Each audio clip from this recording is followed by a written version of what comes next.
So what do you need to start a highly profitable business? Do you need a ton of money or great credit to even get started?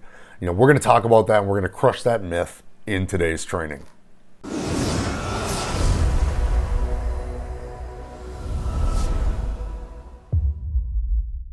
Hey everyone, it's Mike Adams, and on this channel we empower individuals to achieve freedom through improved financial literacy, business ownership, and real estate investing. If it's your first time here, make sure to click the subscribe button, click the bell, so that way you get notified on any and all of our future content. And in this training, I really want to help you guys crush the myth. Because many folks out there, they do want to start a business. They do want to get something going on the side. They understand the tax benefits. They understand a lot of the different reasons as to why they want to have a business and what it can do for them. They want to start building something that they own and control. They want to move towards financial freedom. But a lot of people truly believe that you need to have a ton of money or you need to have great credit to start a successful business or get anywhere near investing in real estate. Most people think you just have to have a ton of upfront capital. So because of that, they just never get started. And the bottom line, guys, is I'm here to tell you today that is a myth. Okay, but you do need something, right? Obviously, money is great.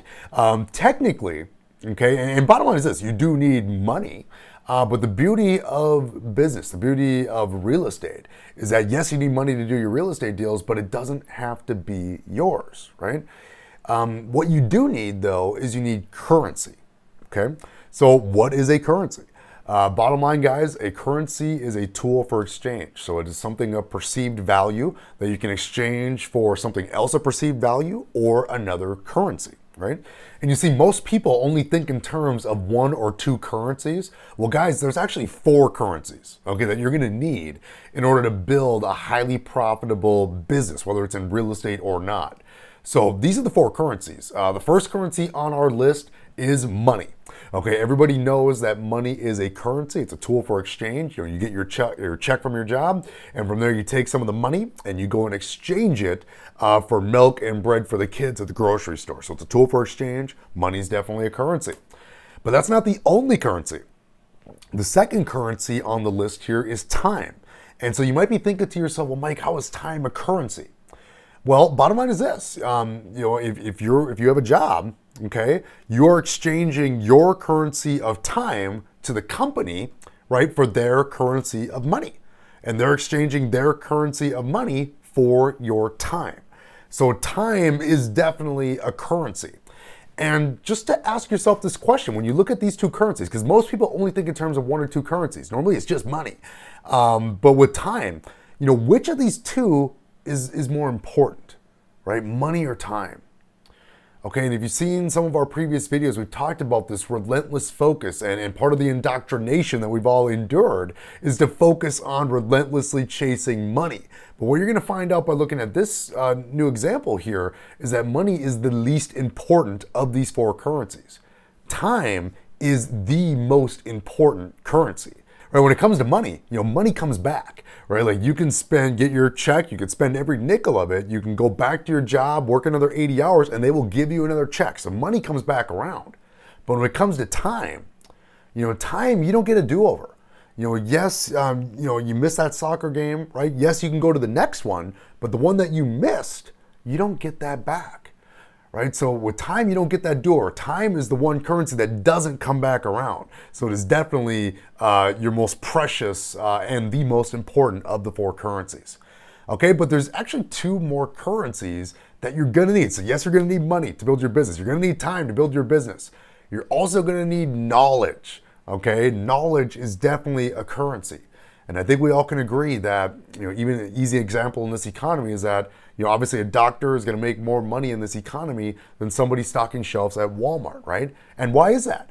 Because they have specialized knowledge. They went to years of school, did a residency, a lot of time and energy went into attaining, the specialized knowledge. And because of that, they're much more difficult to replace out there in the economy.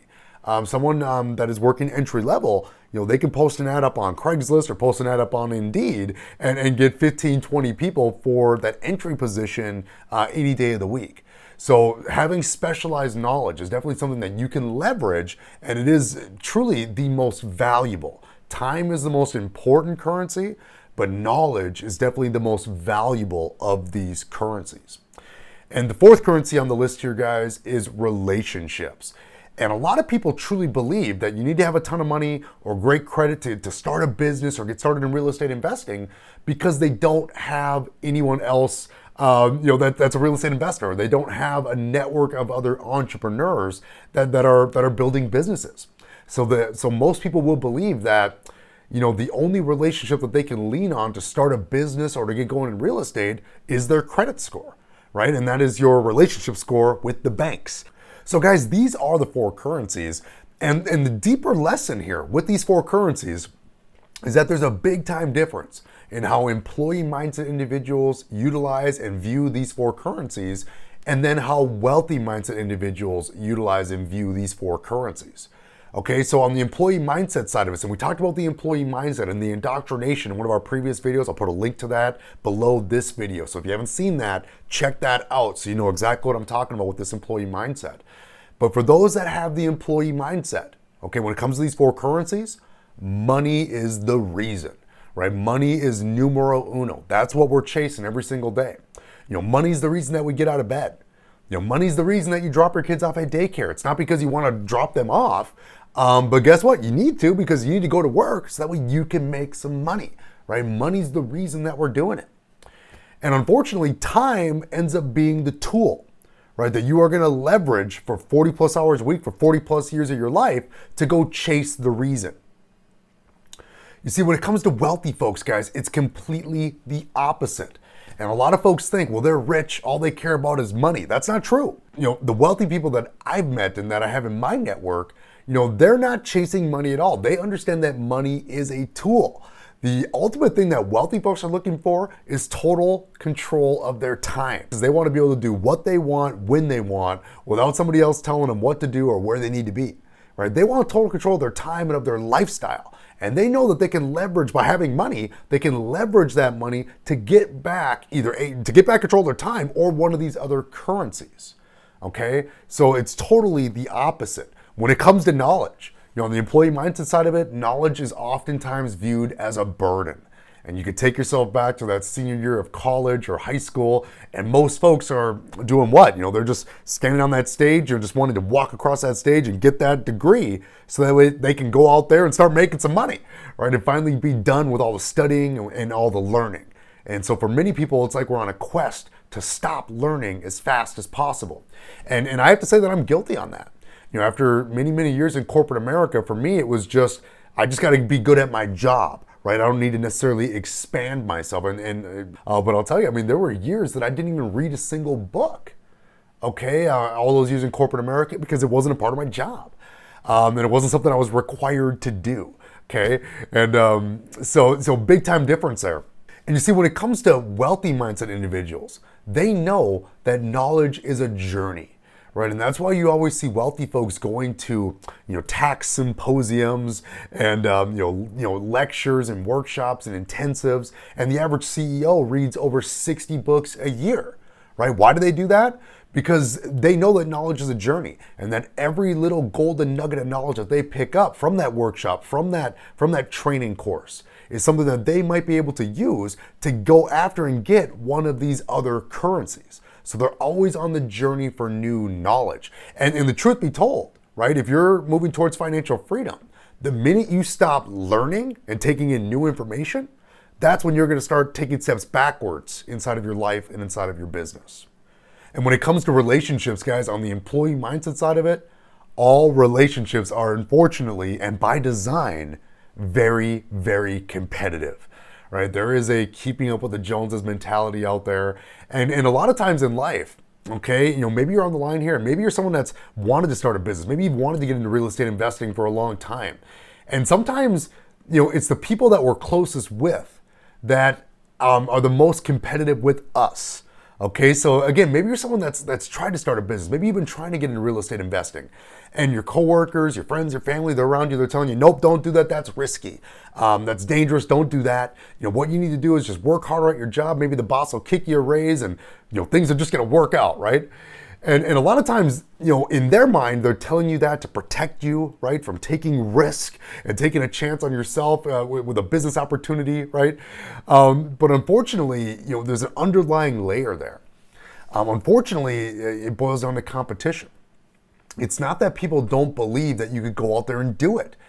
However, what if you did go out there and do it, right? What if you did have that crazy idea to go out there and start a business and you actually turned it into a 6-figure business and you actually started living your dreams, okay?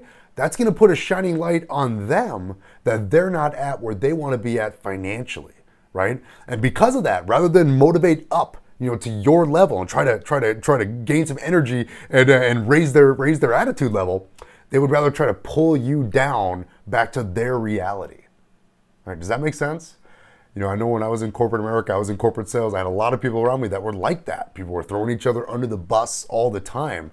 There was a lot of middle management. If there was a new opportunity, you better watch your back because, somebody's throwing you under the bus to get that promotion. Very, very competitive. And what I've seen on the wealthy mindset side of it, with the wealthy business owners that I know and associate with, is that many of them are much more collaborative. You see, wealthy folks, they understand that through joint ventures, through partnerships, through working together, okay, they can get a lot more done than trying to do everything on their own. On the employee mindset side, we want to be the expert. We want to have all the answers because we're programmed to be perfect. In your job, if you're wrong, you could get fired. So we want to be the person with all the answers. Wealthy folks, they're not concerned with being the person with all the answers because if they don't have the answers on something, they're just going to add somebody to their network that can provide them those answers. And then they can have an exchange of value there.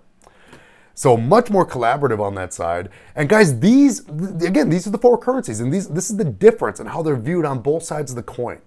And if you're like, Mike, okay, I get this. I want to be over here, but unfortunately I'm over here right now.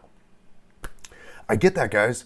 This training is about an awareness, right? If we can raise your awareness around these 4 currencies and you can start changing your mindset around how to utilize and view these 4 currencies, we can definitely on this channel help you start changing your life. You see, guys, your network is your net worth. And my good friend Jim Rohn said it best when he said that you are the average sum of the 5 people you spend the most time with. So choose your friends wisely. If everybody around you is broke and struggling, chances are you're going to be the next person that is broke and struggling. Okay, you need to be hanging out with people that are at where you want to be at financially or doing the things that you want to be doing in your life or in your business. That's how you get to where you want to be at financially. You see, most people think that it's a lack of money that's holding them back from the lifestyle of their dreams. But in fact, okay, it is a lack of knowledge and relationships that is actually holding most people back. So the third piece of the chain here to achieving financial freedom is, yes, of course you want to launch your business, but you definitely want to start investing in real estate and have some exposure to real estate. Because the bottom line is what we know is that 90% of all millionaires became so through owning and controlling real estate. And we encourage you to do so by increasing all 4 of your currencies. So remember, you're not going to get to where you want to be financially by just increasing one of your currencies. You need to increase and focus on increasing all 4 of these vital currencies. So I hope you guys found value in this training. If you did, give it a like, give it a comment below. I will see you in the next training.